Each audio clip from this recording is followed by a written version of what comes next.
A Coin of Edward VII by Fergus Hume, Chapter 1. The Christmas Tree. The two old ladies sat in the corner of the drawing room. The younger, a colonial cousin of the elder, was listening eagerly to gossip, which dealt with English society in general and Rickwell society in particular. They presumably assisted in the entertainment of the children already gathered tumultuously round the Christmas tree, provided by Mr. Morley. But Mrs. Peri's budget of scandal was too interesting to permit the relaxing of Mrs. McHale's attention. "Ah, yes," said Mrs. Peri, a hatchet-faced dame with a venomous tongue and a retentive memory. "Morley's fond of children, although he has none of his own. But those three pretty little girls," said Mrs. McHale, who was fat, fair, and considerably over 40. "Triplets," replied the other, sinking her voice. "The only case of triplets I have met with, but not his children. No, Mrs. Morley was a widow with triplets and money. Morley married her for the last, and had to take the first, as part of the bargain. I don't deny but what he does his duty by the three." Mrs. McHale's keen gray eyes wandered to the fat, rosy little man who laughingly struggled amidst a bevy of children, the triplets included. "He seems fond of them," said she, nodding. "Seems," emphasized Mrs. Peri shrewdly. "Ha! I don't trust the man. If he were all he seems, would his wife's face wear that expression? No, don't tell me." Mrs. Morley was a tall, lean, serious woman, dressed in sober gray. She certainly looked careworn, and appeared to participate in the festivities more as a duty than for the sake of amusement. "He is said to be a good husband," observed Mrs. McHale doubtfully. "Are you sure?" "I'm sure of nothing where men are concerned. I wouldn't trust one of them. Morley is attentive enough to his wife, and he adores the triplets, so he says. But I go by his eye. Orgy is written in that eye. It can pick out a pretty woman, my dear. Oh, his wife doesn't look sick with anxiety for nothing. At any rate, he doesn't seem attentive to that pretty girl over there, the one in black with the young man." "Girl! She's 25 if she's an hour. I believe she paints and puts Belladonna in her eyes. I wouldn't have her for my governess. No, she's too artful, though I can't agree with you about her prettiness." "Is she the governess?" Mrs. Peri nodded, and the ribbons on her cap curled like Medusa's snakes. "For 6 months Mrs. Morley has put up with her. She teaches the Tricolor goodness knows what." "The Tricolor?" "So we call the triplets. Don't you see, one is dressed in red, another in white, and the third in blue? Morley's idea, I believe. As though a man had any right to interest himself in such things. We call them collectively the Tricolor. And Denham is the governess. Pretty? No. Artful? Yes. See how she is trying to fascinate Ware? That handsome young man with the fair mustache and the same," interrupted Mrs. Peri, too eager to blacken character to give her friend a chance of concluding her sentence. "Giles Ware of Kingshart, the head of one of our oldest Essex families. He came into the estates 2 years ago, and has settled down into a country squire after a wild life. But the old Adam is in him, my dear. Look at his smile. And she doesn't seem to mind, brazen creature. And Mrs. Peri shuddered virtuously. The other lady thought that Ware had a most fascinating smile, and was a remarkably handsome young man of the fair Saxon type. He certainly appeared to be much interested in the conversation of Miss Denham. But what young man could resist so beautiful a woman? For in spite of Mrs. Peri's disparagement, Anne was a splendidly handsome brunette. With a temper, added Mrs. McHale mentally, as she eyed the well-suited couple. Mrs. Peri's tongue still raged like a prairie fire. And she knows he's engaged, she snorted. Look at poor Daisy Kent, out in the cold, while that woman monopolizes Ware. Ugh! Is Miss Kent engaged to Mr. Ware? For 3 years they have been engaged, a family arrangement, I understand.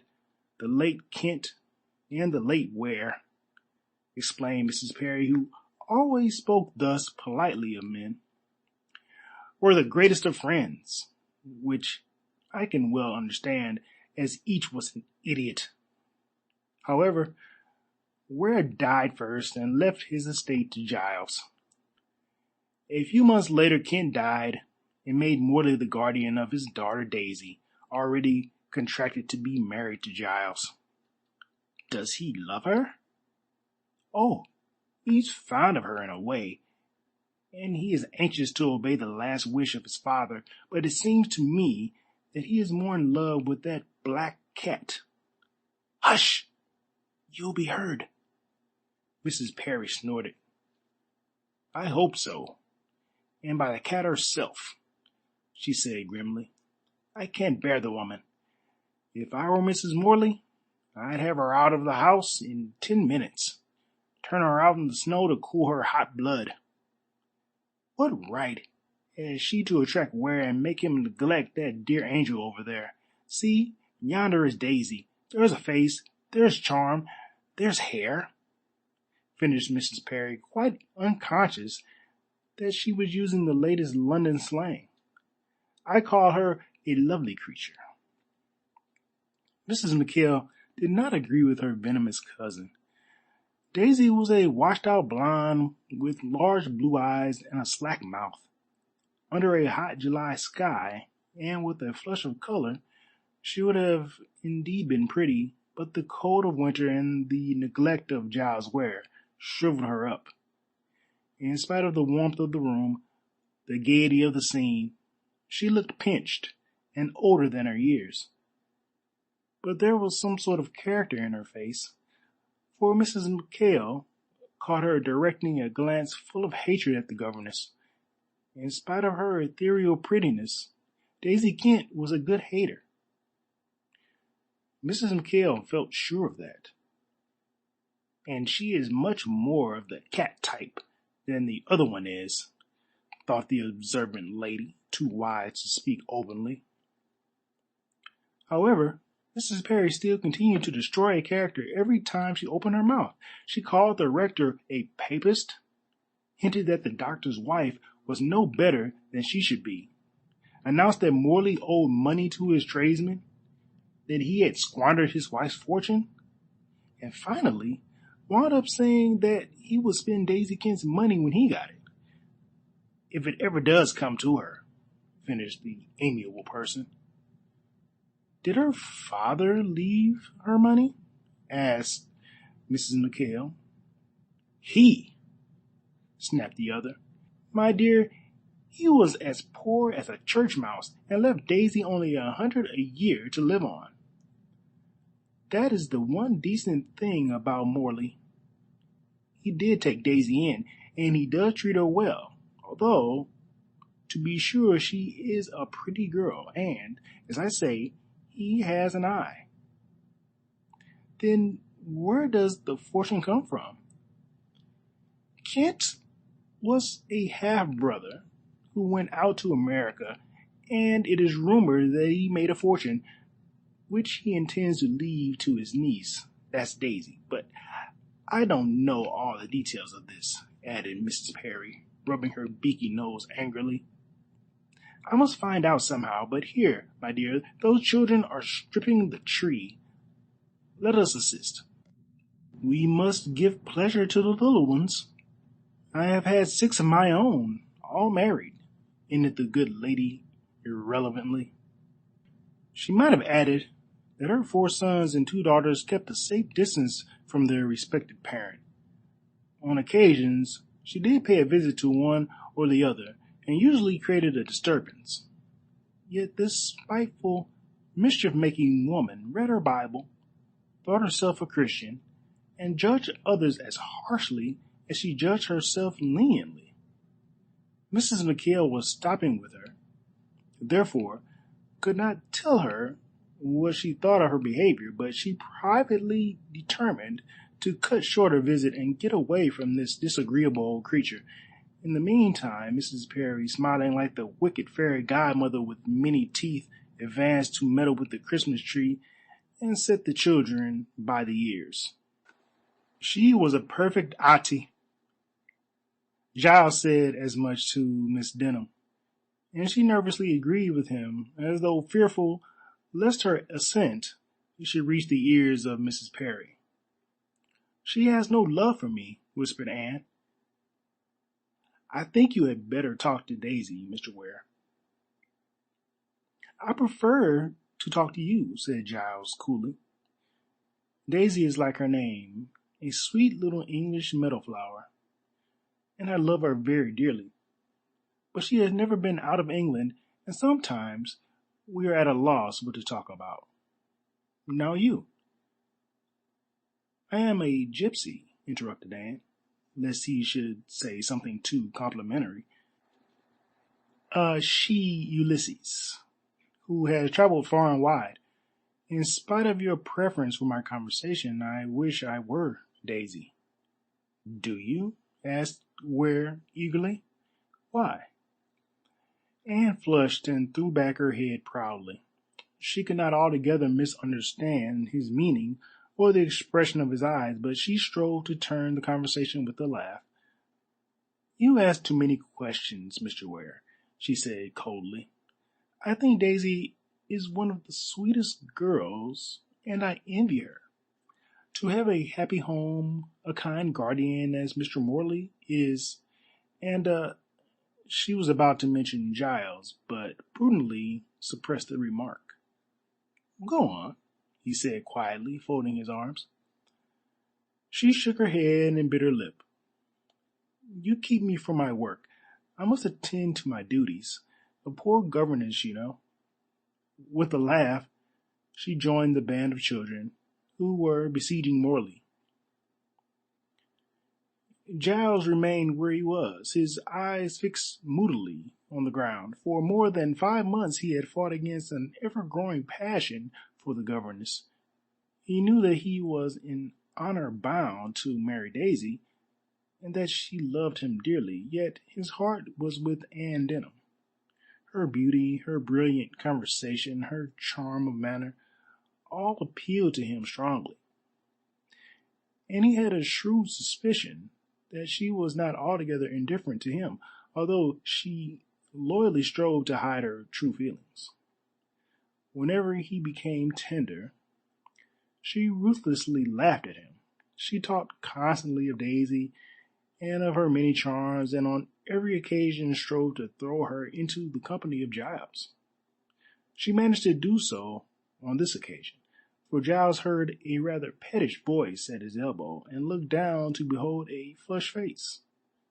Daisy was angry, and looked the prettier for her anger.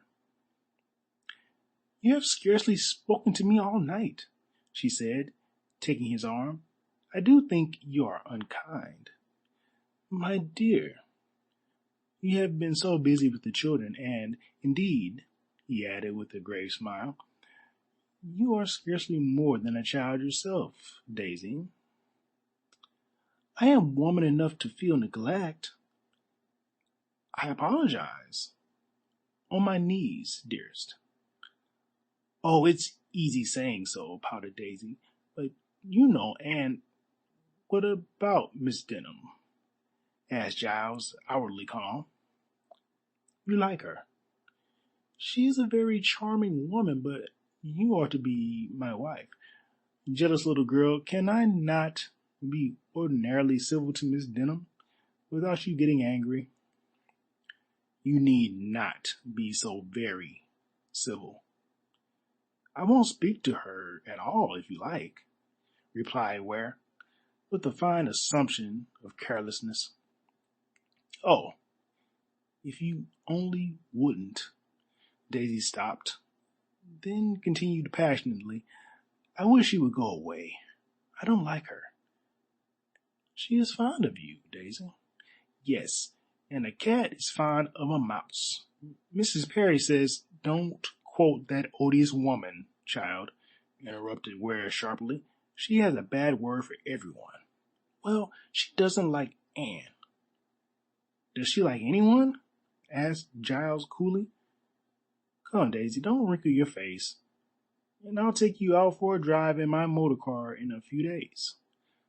Tomorrow, cried Daisy, her face wreathed in smiles. No, I daren't do that on Christmas Day. What would the rector say?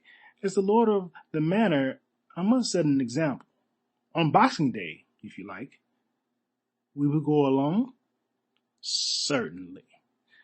Who do you expect me to ask other than you?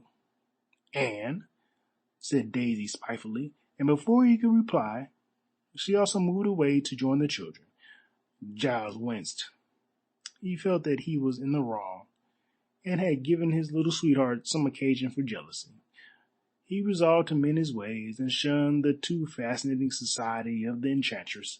Shaking off his moody feeling, he came forward to assist Morley. The host was a little man, and could not reach the gifts that hung on the topmost boughs of the tree. Giles, being tall and having a long reach of arm, came to his aid. That's right, gasped Morley, his round face red and shining with his exertions. The best gifts are up here. As the best gifts of man are from heaven, put in Mrs. Peri with her usual tact. Morley laughed.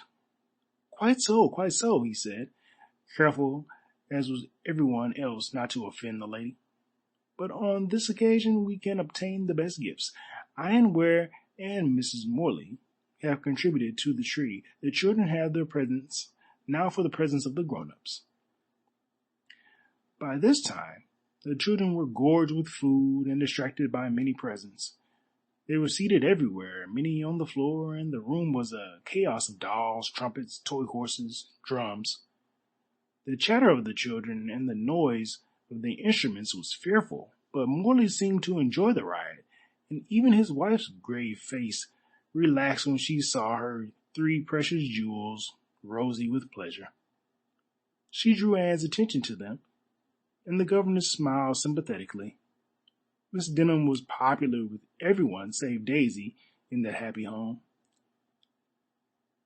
Meantime, Giles handed down the presents.